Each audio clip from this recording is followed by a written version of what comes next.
সংসার সংসার চ্যানেলে স্বাগত। আজকে আমরা 5 বোনের গল্প বলবো। আমরা সুচিত্রার গল্প শুনছি। সুচিত্রা তো সেই নতুন বাজারের 3তলা বাড়িতে ভাড়া থাকে। সেই বাড়ির তো নানা রকম কাহিনী আগেও বলেছি, বিচিত্র সব ভাড়াটে। তার মধ্যে কিছু অন্যরকমও ছিলেন। একটা ঘরে দোতলায় এক মা বাবা তাদের 2 ছেলে মেয়ে নিয়ে থাকতেন। মেয়েটি 9-10-এ পড়তো আর পুতুলের ঠাকুরের সব অর্ডারই জামা কাপড় সেলাই করতো। এইভাবেই সে তার পড়াশুনোর খরচ চালাতো। আর ছেলেটিও টিউশন করে কলেজে পড়তো। তার মানে তখনও টিউশনিটা ছিলই।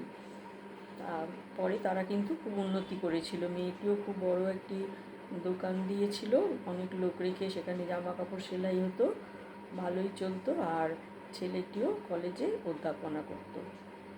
আবার ওই বাড়ির 3তলাতে আবার সুচিত্রার পাশে আর এক পরিবার থাকতেন। 2 বয়স্ক মহিলা বিধবা, একজনের ছেলে, ছেলের বউ, নাতি নাতনি। সেই তার মধ্যে দুজনের একজনের আবার খুব পরিষ্কারের বাতিক ছিল। সেই তার ঝাঁট দেওয়ার ঠেলায় ভোরবেলা 5টা থেকেই সে সুচিত্রার স্বামী ঘুমোতে পারতেন না। তার আবার একটু রাত্রির করে ঘুমের অভ্যেস ছিল, একটু সকালে ঘুমোলেই সুবিধে। কিন্তু তাদের সেই ঝ্যাঁটার আওয়াজে তিনি আর ঘুমোতে পারতেন না। আর ওই বাড়ির একতলাটা একটু একটা একটা করে ঘর নিয়ে সবাই থাকতেন। একতলা আর কল, বাথরুম বোধহয় 2টো ছিল, 2টো কল ছিল। সেই কল আর বাথরুম নিয়ে সারা দিন কাকচিল উঠতো, এত অশান্তি হতো না সে মানে একটা দেখার মজার ব্যাপার হয়ে যেত। কখনো কখনো আবার দুর্ঘটনাও ঘটে যেত। যাকে ওই বাড়ির যে মালিক ছিলেন ভদ্রলোক, তারও জীবনটা খুব মানে বিচিত্র, বা কী বলবো, খুব জেদি লোক হলে যা হয় আগেকার দিনে। বাড়িওয়ালার একটি সন্তান ছিল, কর্তাগিন্নি একটু দূরে আর একটা বাড়িতে থাকতেন। তাদের ছেলে পড়াশুনো শিখেছিল, স্কুল টিচার ছিল। তখন তো স্কুল মাস্টারদের মাইনে খুব কম ছিল। সে একটি মেয়েকে ভালোবেসে বিয়ে করতে চেয়েছিল। বাবা বিয়ে দেবে না, তাকে ত্যায্য পুত্তর করেছিল, কারণ সে একে গরিব, তাও বোধ হয় একটু নিচু জাত। তখন ছেলেটি বিয়ে করে দূরে সেই বউকে নিয়ে বাস করত।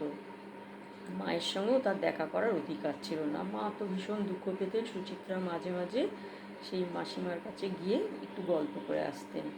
যা হোক, তারপরে সেই বউটি টিবি হয়ে মারা গেল। আর ছেলেটিও কিছুদিন পরে সেই টিবি রোগে আক্রান্ত হয়ে মারা গেল। একটা সংসার শেষ হয়ে গেল। তারপরে মাসিমা আগুনে পুড়ে আত্মহত্যা করলেন। অত বড় বাড়ি, অত টাকা পয়সা, কিছু বলার নেই। এর কিছুদিন পরে সুচিত্রা শ্রীরামপুরে একটি বাগান বাড়িতে চলে এলেন। বাগান বাড়ি মানে এক ভদ্রলোকের বিরাট বাড়ি, তার সঙ্গে দুটো তিনটে তিনি ওরকম ছোট ছোট ফ্ল্যাটের মতোই বাড়ি করে রেখেছেন, চারদিকে বাগান পুকুর। আর সেখানে তারা খুব সুখে শান্তিতেই থাকতো। সুচিত্রা 2 মেয়ে 1 ছেলে। কিন্তু ওই অনেক সময় সুখও সহ্য হয় না, আবার সেই স্নেহের অত্যাচারও বড্ড বন্ধন করে ফেলে। ইতিমধ্যে তার সুচিত্রার বাবা রিটায়ার করেছেন। প্রত্যেক সপ্তাহে বা মাসে 3 বার তিনি তার ওই স্বামী পরিত্যক্তা মেয়েকে নিয়ে হয় শুক্রবার নয় শনিবার চলে আসতেন। এসে মেয়ের বাড়ি থাকতেন। কখনো রোববারে বিকেলে যেতেন, কখনো সোমবার সকালে যেতেন। আর সুচিত্রা বসে বসে গাদা গাদা রান্না করতো। প্রথম দিকে খুব ভালোই লাগতো। সুচিত্রার বাবা বোন এসেছে, নাতনিরাও দাদুর সঙ্গে খুব মজা করতো। কিন্তু সেটাই শেষকালে তার জীবনে এক অশান্তি ডেকে আনলো। কারণ হচ্ছে তার স্বামীও এবারে আস্তে আস্তে ব্যাপারটা ঠিক তারও ভালো লাগছিল না। শ্বশুর গাদা গাদা বাজার করছে আর তার বউ সুচিত্রা বসে বসে রান্না করছেন সারাদিন। নিজেদের ব্যক্তিগত জীবন বলে কিছু নেই। শনি রোববারটা একটু ছুটি থাকে, শনিবার হাফ, রোববার পুরো। নিজেদেরও তো সংসারে কাজ কথাবার্তা থাকে, কিন্তু কিছুই উপায় নেই।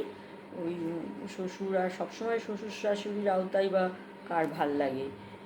সেই যা হোক, এরকম তো চলছে। আর সুচিত্রাও বুঝতে পারছেন ব্যাপারটা, কিন্তু কোন দিক রাখবেন কিছু বুঝে উঠতে পারছেন না। না পাচ্ছেন দিদিকে কিছু বলতে, বাবাকে কিছু বলতে, না পাচ্ছেন স্বামীকে কিছু বলতে। মেয়েদের যা হয় উভয় সংকট। ইতিমধ্যে একটা ঘটনা ঘটল। তার ভাসুর এক রোববারে নিমন্ত্রিত হয়ে তাদের বাড়িতে এলেন ভাসুর আর যা। মাঝে মাঝে তারা আসতেন। সুচিত্রা তো খুব যত্ন করে রান্না করলো, খাওয়ালো, খুব আনন্দে দিন কাটছে। সারাদিন কাটলো গল্প গুজবে। হঠাৎ রবিবার বিকেলে ওনার ভাসুর প্রচণ্ড ঝগড়া শুরু করে দিলেন ওনার বাবার সঙ্গে, বোনের সঙ্গে। বাবা বোন তো কিচ্ছু উত্তর দিতে পারে না, নিরুত্তর। মাঝে মাঝে সুচিত্রা একটা দুটো কিছু বলল, আর সুচিত্রার স্বামীও কিছু বলছে না। দাদা এত চিৎকার করছে, আবার আমার ভাইয়ের এরম পয়সা খরচ হচ্ছে, বসে বসে খাওয়া, এত আত্মীয় স্বজন আসলে এইসবও বলছেন। না তাছাড়া অনেক কিছুই বলছেন, সুচিত্রা সম্বন্ধেও বলছেন। ওনার ওটা স্বভাব ছিল, ভীষণ ঝগড়া করতে পারতেন উনি। সেই যেখানে থাকতেন তারা ভাড়া, কতবার বাড়ি পাল্টাতে হয়েছে। উনি এমন লোকের সঙ্গে অশান্তি করে রাখতেন অকারণে। এই ভাইকে গিয়ে বাড়ি পাল্টাতে হতো, কত সময় লোককে বোঝাতে হতো। একবার তো কোথাও বেড়াতে যাচ্ছেন, ভাই তুলতে গেছে, ট্রেনে উঠে যে যার সিটে বসেছেন, ট্রেন ছাড়েনি, হঠাৎ দেখে দাদা প্রচণ্ড ঝগড়া করছে। কি বলবো, ওনার ওটা স্বভাব ছিল। যাকে সে তো মানে খুব উল্টো পাল্টা কথা চলছে। তখন সুচিত্রা রাগ করে ঘরে দরজা দিয়ে বললেন আমি আত্মহত্যা করব। তারপরে তো সে দরজা খোলে না, সে তো এক বিশাল ব্যাপার। বাবা বোন স্বামী সবাই বলছেন, বড় মেয়েও বলছে, কাঁদা করছে।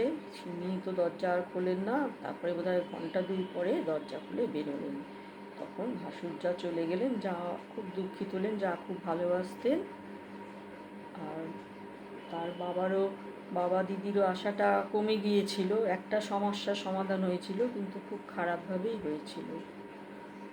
এবার একটু সুচিত্রা তো সেই খুব বাগধারা এসব বলতেন। একটা কথা একটা বলি, একটু শুনতে খারাপ লাগবে, কিন্তু তখন এসব চলতো। যা যাউলি আপনাউলি, ননদ মাগির পর শাশুড়ি মাগির মোলে পড়ে হব শতান্তর। মানে যারা সব নিজের নিজের করে আছি, আর শাশুড়ি মারা গেলে তখন যে যার মতো আলাদা চলে যাবে।